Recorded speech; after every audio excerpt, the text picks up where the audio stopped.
In today's video, I'm going to teach you how to insert columns into Google Docs. If you want your document to look more like a newsletter, brochure, or neatly organized handout, using columns is a simple way to improve the layout. Google Docs makes this very easy, and in just a moment, I'll walk you through exactly how to do it. To begin, open your Google Doc and decide which text you want to format into columns. If you only want part of the document to appear in columns, go ahead and highlight that specific section first.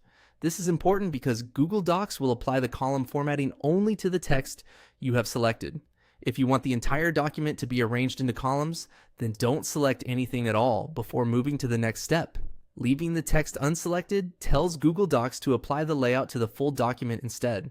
Once your text is selected, or if you've chosen to leave everything unselected for the whole page, go to the top menu and click on Format. A drop-down menu will appear, and from there, choose Columns.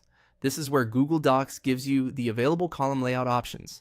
You'll now see several layouts to choose from. You can keep your document in one column, which is the standard default layout, or switch to 2 columns or 3 columns depending on the look you want. 2 columns are often useful for articles, summaries, and flyers, while 3 columns can work well for more compact designs. Just click the layout that best fits your document.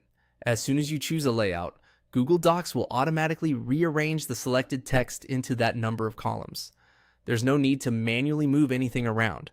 The formatting happens instantly, which makes it easy to test different layouts and see what works best for your content.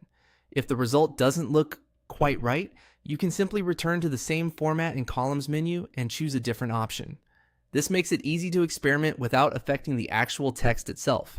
Also, if you're working with a longer section, it can help to preview how the columns affect readability, especially if the text feels too crowded in 3-column format. And that's all there is to it. That's how you insert columns into Google Docs quickly and easily. Thanks for watching.